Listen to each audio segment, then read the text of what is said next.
E aí galera, tudo bem? Professor Claudinho na área aqui, chegando para falar com vocês sobre redação. Uma galera que está aí em casa só de boa, aproveitando para esse tempo aí para estudar e praticar um pouco de redação. Nessa aula de hoje, nós, como é uma aula meio que inicial, nós iremos fazer aí uma espécie de resumo de tudo que vai acontecer durante as aulas seguintes. Vamos trabalhar um pouco de cada coisa, mas a gente faz só uma pré, para que vocês já comecem aí a se preparar para isso. Tá bom? Vamos falar sobre texto dissertativo, argumentativo, vamos falar sobre estrutura do texto, vamos falar aí sobre introdução, desenvolvimento e conclusão, assim rapidamente, sobre a importância da leitura, a importância da escrita, do planejamento, ou seja, vamos fazer uma pincelada geral hoje aqui, tá bom? E para a gente começar, vamos definir essa diferença que existe entre texto dissertativo e texto argumentativo. Por que esses dois nomes aí, dissertar e argumentar, o que é isso? Ora, o texto que vai cair durante a prova do Enem será um texto dissertativo e argumentativo, onde dissertar nada mais é do que você expor informações sobre determinado tema. Dissertar é sair procurando informações e expor essas informações no seu texto. E argumentar, o que é argumentar? É utilizar argumentos para defender um ponto de vista diante de um tema. Logo, você conclui que dissertativo argumentativo é um texto que possui bastante informações e é um texto que possui argumentos em defesa de um ponto de vista, né, lá diante do tema. Você entendeu isso? Então você já vai trabalhar em cima da modalidade exigida pelo Enem, que é o texto dissertativo argumentativo. Algo que deve ser levado em consideração, mas que deve ser levado mesmo em consideração, é a estrutura desse texto. Não se pode escrever de qualquer jeito. Tem aluno que quer conseguir uma nota boa, mas ele quer começar a escrever aqui, baixa a cabeça e só para no final. Sem um planejamento, sem entender que o texto ele tem partes, ele tem parágrafos, ele tem períodos, ele tem momentos. E esses momentos eles precisam estar delimitados já na mente de cada aluno. Todo mundo sabe que o texto dissertativo argumentativo ele tem 3 momentos: tem introdução, desenvolvimento e conclusão. Nós teremos algumas aulas para falar somente de introdução, outras aulas para falar somente de desenvolvimento e outras para falar também só de conclusão. Mas, assim, de imediato, o que a gente poderia dizer? Que a introdução, gente, o que é introduzir uma coisa? É começar. Qualquer coisa que você vai fazer, você tem que introduzir, você tem que mostrar para a pessoa que vai observar o que vai acontecer no percurso. Então a introdução do texto ela serve para isso. É lá que você apresenta o tema. O que é o tema? É aquilo que vem lá sendo exigido para se desenvolver, que vem na prova, fala sobre isso, ali é o tema. Eu preciso colocar aquele tema na minha introdução, porque o meu leitor não sabe do que vai ser, o que será discutido durante o texto. Então na introdução eu preciso apresentar o tema, eu preciso me posicionar diante desse tema, afinal é uma das exigências do Enem, esse posicionamento do aluno em relação àquele tema. O que é se posicionar diante daquele tema? É dizer o que você acha. O que você pensa sobre aquele tema? Ah, professor, eu não posso dizer o que eu acho. Eu não posso colocar, claro, você não vai utilizar expressões desse sentido, na minha opinião, eu acho, claro que não. Porém, você tem que deixar ali o seu pensamento diante daquele tema. O que é que você pensa sobre ele? Por que isso, gente? Porque quando a pessoa for ler o teu texto, ela já vai ler o texto sabendo o que tu pensas sobre ele, o que ela vai encontrar lá na frente. Então, apresento o tema na introdução, apresento o posicionamento e vou defender esse posicionamento, no caso do aluno, através de argumentos. Eu também não posso dizer, olha, eu acho isso, isso, isso. Eu só posso achar alguma coisa sobre algo baseado em argumentos. Eu tenho que provar por que a minha opinião é aquela. E na introdução eu preciso já anunciar isso para o meu leitor. O tema, o posicionamento e os argumentos. Quantos argumentos eu devo utilizar? Ora, no mínimo, no máximo 3. O ideal seriam 2. 2 argumentos está bom, porque eu não vou precisar, eu tenho apenas 30 linhas para trabalhar. Às vezes o aluno pensa, poxa, 30 linhas é muito. Na verdade, 30 linhas é pouco. Você tem que selecionar os melhores argumentos para colocar lá no seu texto. Beleza? Então, introdução, tema, posicionamento e argumentos. Vamos imaginar 2 argumentos aí. Os parágrafos seguintes serão os parágrafos do desenvolvimento. Aqui você vai falar sobre o quê? Você vai automaticamente desenvolver os argumentos que você anunciou lá na introdução. A introdução, gente, é só para anunciar o que vai rolar no texto. No desenvolvimento, aqui você vai fazer citações, não que você não possa fazer uma citação na introdução, mas o ideal é que você utilize o desenvolvimento para mostrar, para explorar todo o conteúdo que você tem como argumento para defender o seu posicionamento.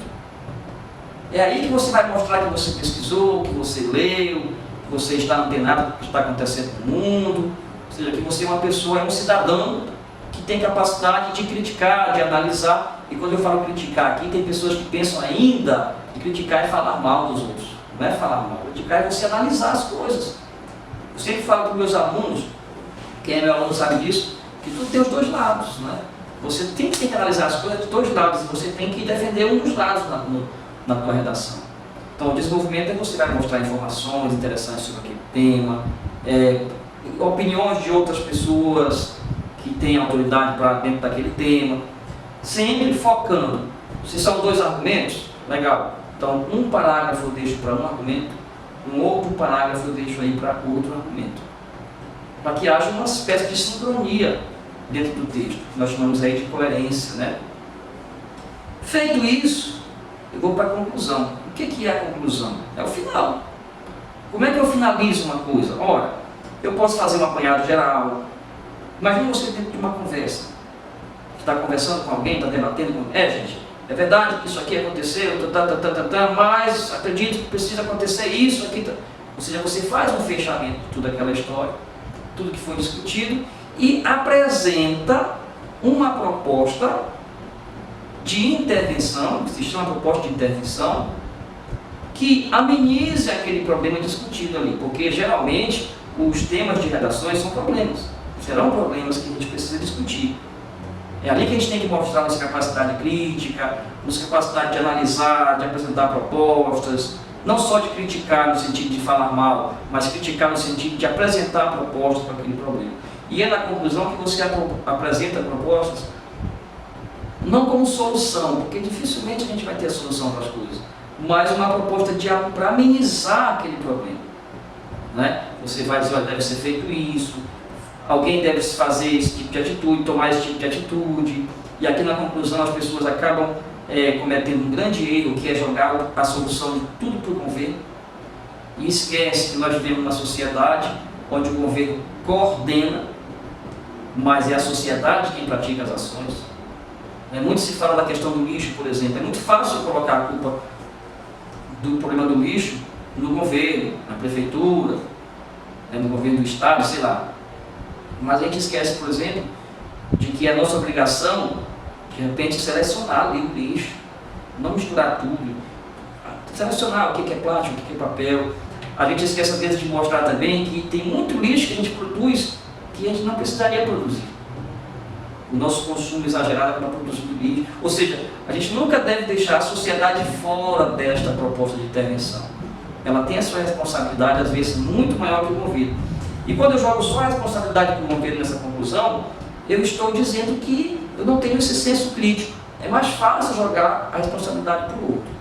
Mas isso tudo a gente vai discutir no decorrer das aulas. A gente vai aprender só conclusão, só introdução, só desenvolvimento. Então, essa questão da estrutura textual, ela é indispensável. Eu diria que ela é indispensável. É importantíssimo demais você ter essa noção de que o texto tem que estar estruturado. Por outro lado, é importante também você ter a noção de que a estrutura é sempre aliada ao conteúdo. Não adianta você ter um texto totalmente estruturado, com começo, meio e fim, tudo bonitinho, se não tiver conteúdo para colocar. É uma das grandes dificuldades que nós temos com relação a isso, com relação a essa unidade, estrutura e conteúdo. Por quê? Porque o aluno não entendeu ainda que é necessário ler. É necessário a prática da leitura, é necessária a prática da leitura. Nós temos que ter isso em mente. Eu sei que o brasileiro não gosta de ler, eu sei que você tem preguiça de ler, Isso é normal. Entre aspas, normal. Porque o nosso país ele tem essa cultura da não leitura. A gente só quer que está mais fácil. A gente não quer ler. Porém, isso faz um mal danado. Porque é através da leitura que eu consigo adquirir o conhecimento, que eu consigo produzir o conhecimento, que eu consigo transformar esse conhecimento. Só através da leitura. O que é que eu tenho que ler, professor? Ler tudo. Mas é claro, se você quer um conteúdo legal, então tem que ler um texto legal. E aí você deve ler sobre ciência, sobre política. Mas eu odeio política, o problema é teu, tem que ler do mesmo jeito. Eu não estou dizendo para vocês gostarem de fazer a coisa, só que você tem que fazer a coisa. Quantas coisas a gente não faz sem gostar? Porque é necessário. Não é verdade? Ler sobre religião. Pouca gente conhece sobre religião. São várias religiões no mundo, o que elas defendem. Enfim, leiam sobre economia. O brasileiro quase não entende sobre economia, não é verdade? Tem que ler sobre economia. Aquela da Bolsa de Valores, o dólar está no valor não sei quanto, subiu, caiu. Isso aí tem gente que não entende nada. Eu sou meio leigo nisso, mas eu já estou ficando velho. Vocês não, vocês precisam saber disso aí. Leia sobre cultura, gente. Cultura. Nós precisamos conhecer a nossa cultura. Quem é paraense, pesquisa sobre a cultura paraense, que é riquíssima. Os nossos artistas, da música, da pintura, da arquitetura, do teatro, do artesanato, a Amazônia. Nós temos aí a maior riqueza do mundo, né, que é a Amazônia. Pesquisem sobre isso. Leiam sobre filosofia, sobre psicologia. Interessante vocês pesquisarem e lerem sobre isso daí. É indispensável, inclusive. Onde eu encontro isso? Olha, nos livros, até mesmo nos livros didáticos, tem muita coisa, e inclusive eu chamo a atenção para a questão do livro didático. Leiam os livros didáticos de vocês. A gente vai trabalhar na escola, e aí a gente passa a atividade do livro didático, o aluno parece que nunca viu.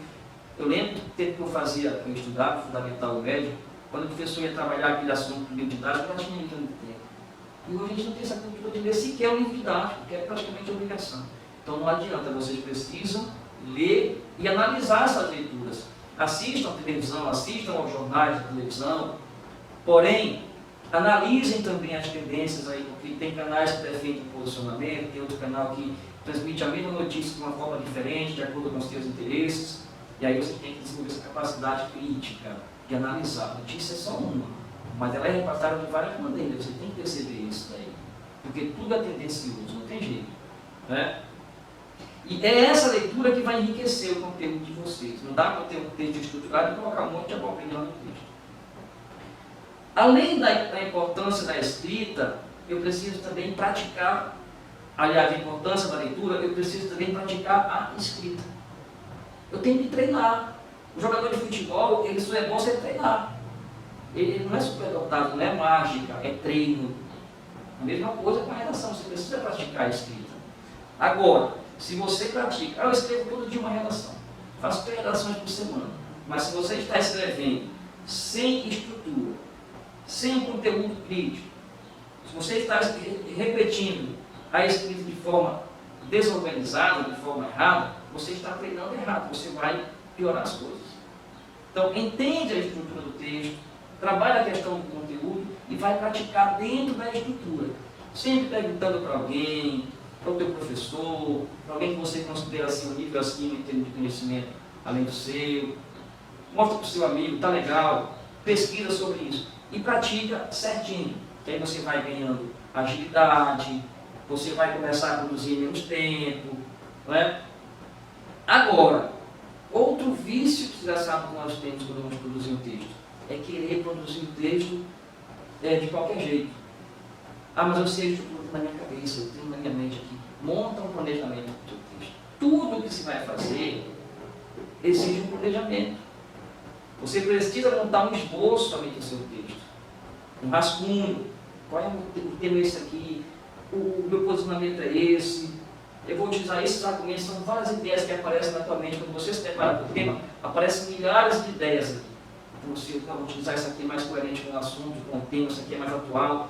Isso aqui eu tenho mais facilidade para desenvolver essa ideia. Então você seleciona, você organiza tudo o que você vai desenvolver no seu texto. Através de um esquema, de um esboço. Não precisa desenhar. E você faz um rascunho, com letra feia, assim rapidamente, para que você ganhe tempo. Então você tem que ter esse planejamento. para quando começar a desenvolver, você não se perder. Você for pensar na conclusão.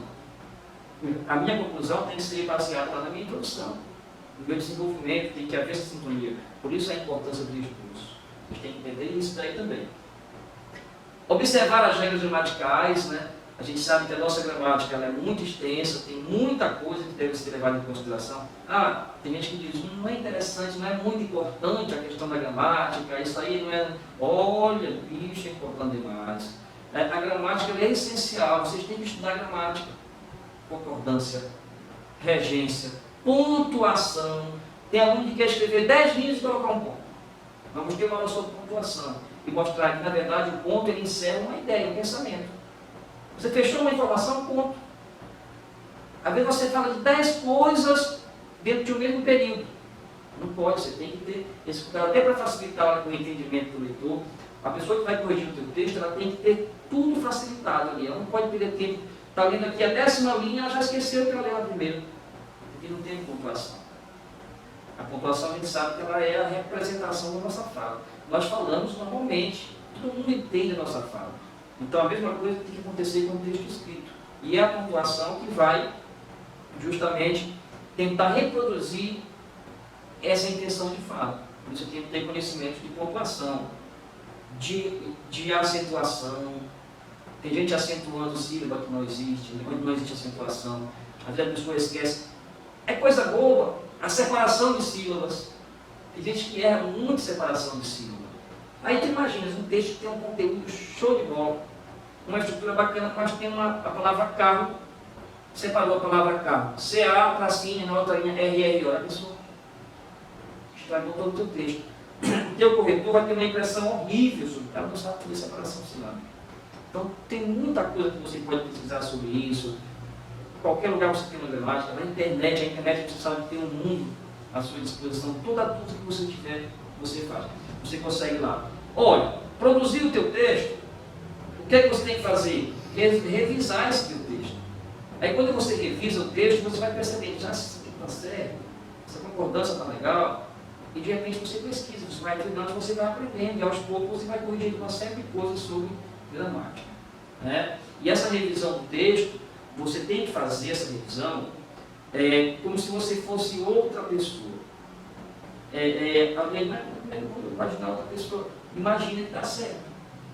Você corrige o texto como se o texto não fosse seu. É uma dinâmica que não tem noção, parece boba, mas está muito certo. Eu tenho feito isso em sala de aula.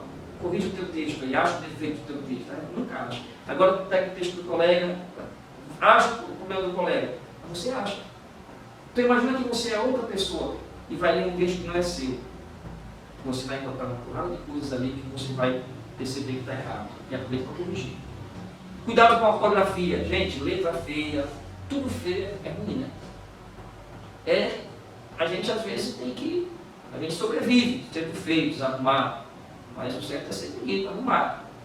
Então, olha aí, o cara vai corrigir o teu texto. Ele olha para a folha e vê um texto bem bonitinho, com a margem bem definida, com a letra bem legível. Ele já de imediato imagina, foi um texto produzido com cuidado, com carinho. Ele vai ler aquele texto já com uma vontade de descobrir o que tem ali. Agora, se o professor pega o texto e vê que a margem está uma bagunça só, a letra ele diz, eu tenho que descobrir aqui que palavra é essa. Se o professor tiver que parar para descobrir que palavra é aquela, já era. Ele já não vai mais corrigir aquele texto com aquela mesma vontade que ele ia corrigir se o texto tivesse bem bonitinho. Ou seja, ele já vai rolar uma espécie de preconceito ali sobre aquele texto. Tem um conteúdo legal, mas a aparência ela conta muito. Nós sabemos disso, que a aparência ela é essencial para muita coisa. Então, cuidado com a ortografia. Não precisa ser uma letra bonita, mas precisa ser uma letra legível, uma letra que não vai dar trabalho para decifrar. Isso é importante demais. Beleza? Resumindo, a gente trabalhou aqui o que é o texto dissertativo e argumentativo, né? Vimos a diferença, a estrutura do texto, com a introdução, desenvolvimento e conclusão. Vimos a importância da leitura, a importância da escrita, a importância do conhecimento das regras gramaticais, a importância de você revisar o seu texto e o cuidado especial que nós devemos ter com a ortografia, com a margem, a parte estética do texto. Isso aqui de modo geral. Tá? Nas aulas seguintes, nós iremos trabalhar tema por tema, trabalhar a atividade para que vocês produzam e a gente corrija, de repente a gente pode corrigir alguma coisa. Tá bom? Por hoje a gente fica aqui e estamos à disposição dos nossos alunos aí do cursinho para sanar quaisquer dúvidas que possam de repente aparecer. Beleza? Até a próxima.